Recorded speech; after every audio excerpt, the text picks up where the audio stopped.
making a pasta snack. This lesson incorporates quite a few different techniques, making a roux, which is spelled R-O-U-X, using that to make a cheese sauce, which is sometimes called a mornay, and revising how to cook pasta. Okay, so for this recipe you're going to need 25 grams of butter, 25 grams of flour. If you don't know quite how to measure 25 grams, a very easy way is to just use a rounded tablespoon. You will need 50 grams of cheese and 250 millilitres of milk. That's to make the cheese sauce. Pasta, you're going to need 150 grams of, in your recipe booklet it says tiny pasta, but shapes, any sort of shape is fine. They don't have to be tiny. You can see that these spirali are not absolutely teeny tiny. You could have bows or shells or twirls, anything like that. Don't use spaghetti or tagliatelle because you're going to have to cut it into pieces. And you're also going to need 250 millilitres of milk. You can add some English mustard. That will just add a little bit of extra flavour and give your cheese sauce a little bit of a kick. And then you can add whatever vegetables or additions you like. I am going to be using a leek, some mushrooms and some bacon for my sauce. Other things that would be fine to use would be things like peppers, peas, courgette, sweet corn, spring onion, ordinary onion. You can use anything like that. And also you're going to need some salt and pepper. The equipment you're going to need will be a chopping board, a large sharp knife, or you can use a small one if you prefer, a wooden spoon, a teaspoon and a tablespoon if you need to measure your flour. You're going to need a measuring jug and a grater, 2 saucepans, a smaller one for the sauce and a larger one for the pasta, a colander and an oven-proof dish. I've decided to use a leek. This is something that we've not used before. It's not something I've talked to you about preparing before. And it's really important that you clean a leek carefully. You can see what happens. The soil goes down in between the layers. So the best way to clean a leek is to make a cross in the top of the leek like this. This is my own technique. I don't think you'll see this anywhere else. I invented this because I found it the easiest way of cleaning. And you can see that it opens all the layers. So once you've cut across in the top of the leek, you're then going to run it under the tap, opening and shutting the layers until it's all nice and clean. Okay, so once you've cleaned the top of the leek, I would just peel off the outer layer. You can see how far down the soil can actually travel. So if you see any other little bits of soil, get rid of them. So you've got a nice clean layered leek. We're going to cut the root off, and I would do it just like we would do carrots. Make a bridge, cut it through the centre into 2 flat pieces and then across. So you'll end up with half circles. Now, of course, you haven't got to use a leek. That's just what I happen to have at home and what I thought would be nice for my sauce. A leek is essentially a different type of onion. It's longer like a spring onion and less strong like a round onion. That's probably enough leek for what I want to use today. The other vegetable I'm going to be using is mushrooms. Mushrooms grow in soil, and the type of soil they grow in is very, very dark brown. Now, if you can see this mushroom here, it has some little dark brown speckles on it. Now that's the soil and they need to be brushed off. I'm just brushing them off with a piece of kitchen paper. Don't wash your mushrooms under the tap. All that will happen is that they'll get heavy and absorb all of the liquid. So you can see that these are the natural markings on the mushroom. We don't need to brush those off. But if you see any speckles of dirt like there, brush those off before you use your mushrooms.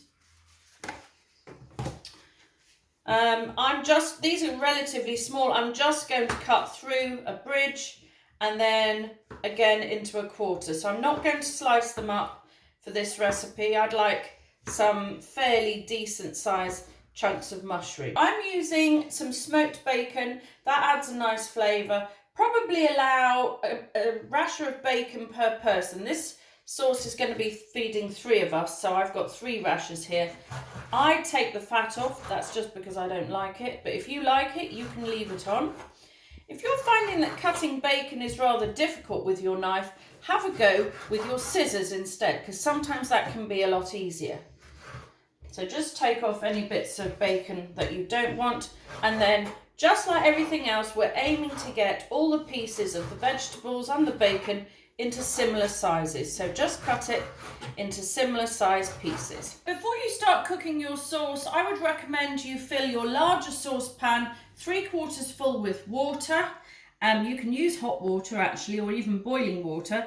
But regardless of what temperature water you use, it needs to come up to the boil. So put it on the highest number you've got. For me, that's number 6. Your highest number might be number 4. And we're going to boil that water. That's going to be for cooking our pasta. You can add a little bit of salt to that water if you like. But we're just going to forget about that for a few moments while we get on with making our sauce. Now, the first step for making your sauce is to put your butter or your margarine into your saucepan. I'm going to melt that. We're going to start on number 4. If you were going to be making a plain cheese sauce, you would melt your butter, stir in your flour, then you'd add your milk and your cheese. But today, because we've got extra ingredients that need cooking, we're going to melt the butter and add our vegetables and our bacon or whatever we're using into the pan with the butter to cook it first. Hopefully you can see that my butter has melted, and I've added all my vegetables and my bacon in all at the same time. There's no need to cook one first. It can all cook together. And you'll see when it's done, because if you've got onions or leeks like me, they'll start looking a little bit see-through. And if you've got bacon, it will go from looking raw like that to looking cooked like that. So keep on moving it around all the while, just stopping it from sticking to the bottom of the pan. If it's sizzling very, very hard, that's possibly because your temperature's too high, or maybe if you're using a gas hob, you might find it gets very hot very quickly, in which case I would turn it right down. If you leave it too high, it's going to start burning, and that isn't what we want. So actually I'm just going to adjust mine down a little bit now. I've gone down to number 3 because I know it's hot. You can see it's hot from the steam, but I don't want anything to burn. Meanwhile, back at the pasta pan, we can see that the water is starting to boil. There's some little tiny bubbles coming up to the surface, but we're going to wait until it's got a rolling boil, which is great big bubbles. So in between waiting for your water to boil and stirring your vegetables that are cooking and any meats, you can grate your cheese. Now, I just want to talk about cheese for a moment. I personally think the very best sort of cheese to use for making any sort of cheese sauce is a strong, hard cheese. So something like a mature cheddar or Gruyere, something like that. I wouldn't recommend using mozzarella for this recipe because it tends to make the whole thing very sticky and stringy and a bit gluey.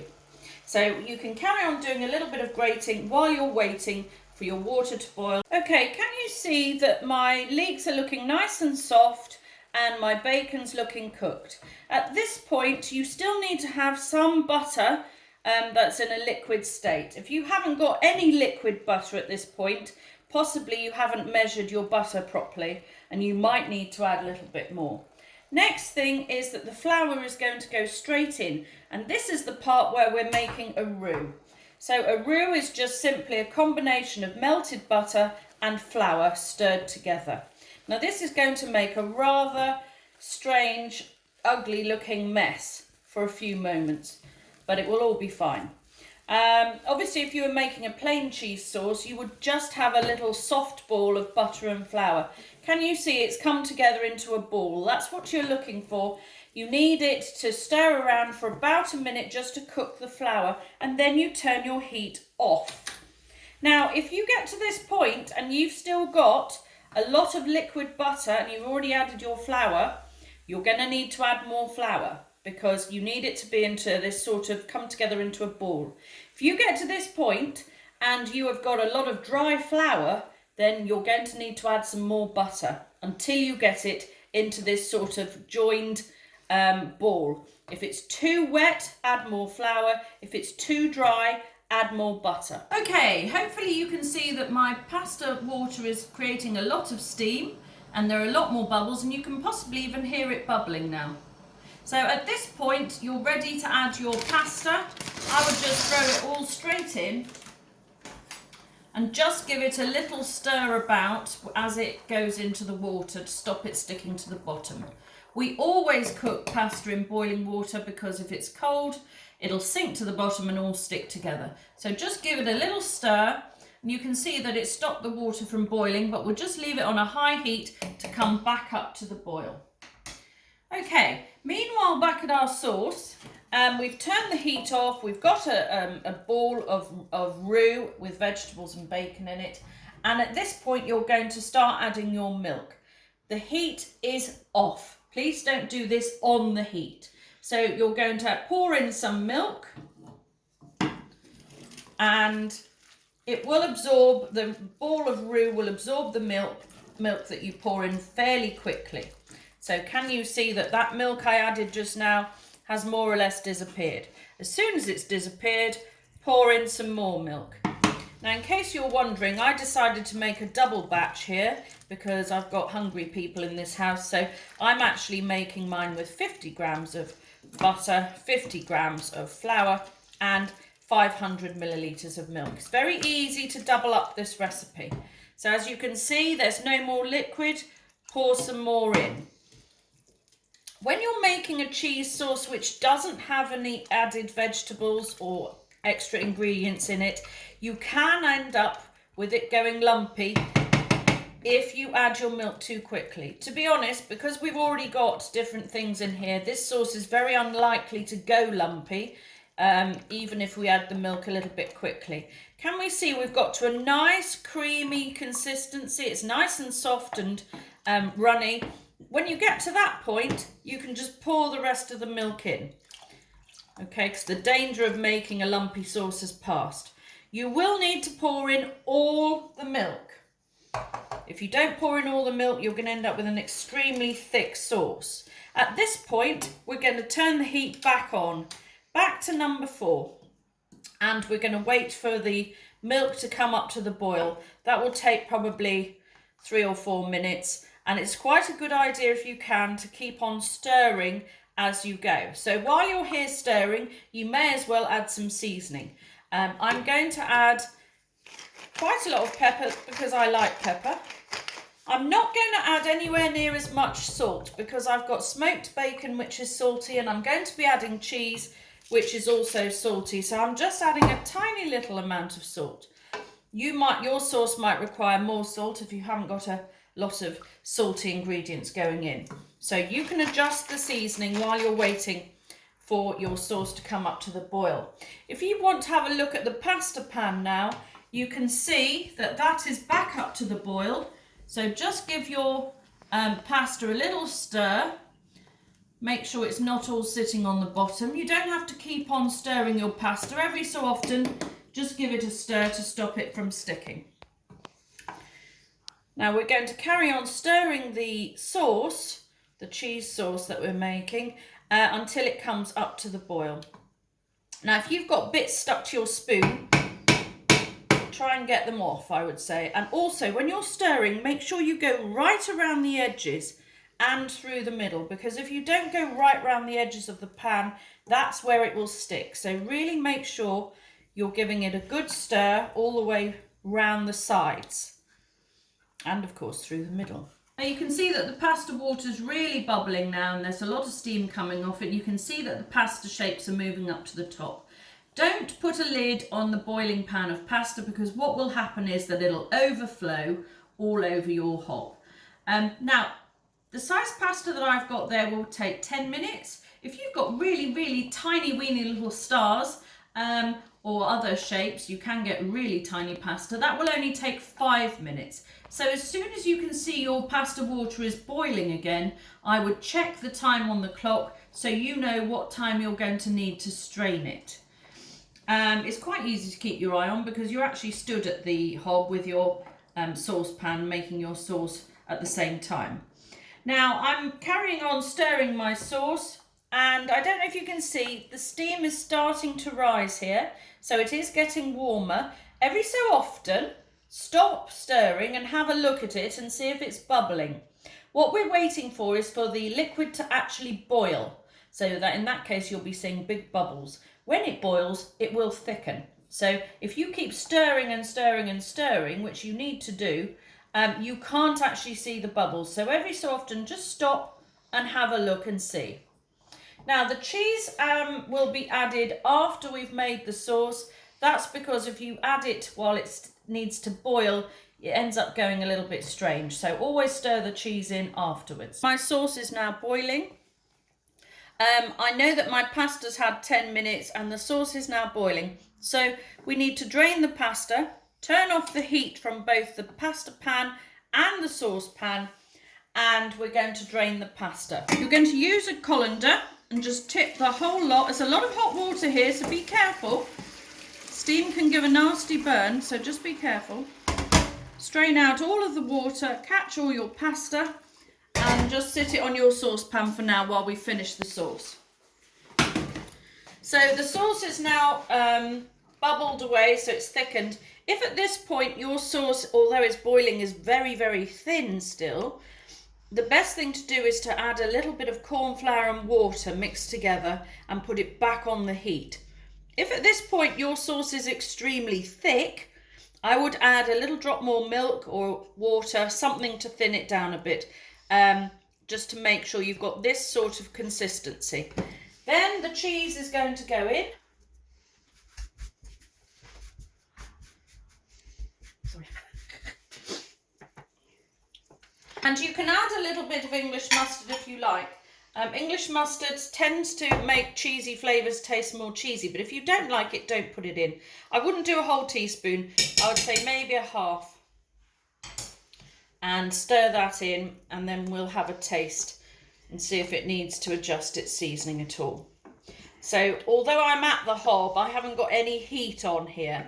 This has already been turned off. Taste it and adjust any more salt or pepper that you might need to add. So that's your finished sauce. It should look nice and soft and sort of runny, really. Pasta's done. And if at this point you wanted to make this snack and eat it later on, you could combine your pasta and your sauce and pop it into an oven-proof dish, like this sort of dish. And then it could be heated up in the oven later. But we're going to eat it straight away, so I'm not going to do that. So here we are, your finished pasta snack. You've done really well, Year 8. You've been making a roux, you've made a cheese sauce, you've cooked pasta again, you've made dinner. Well done.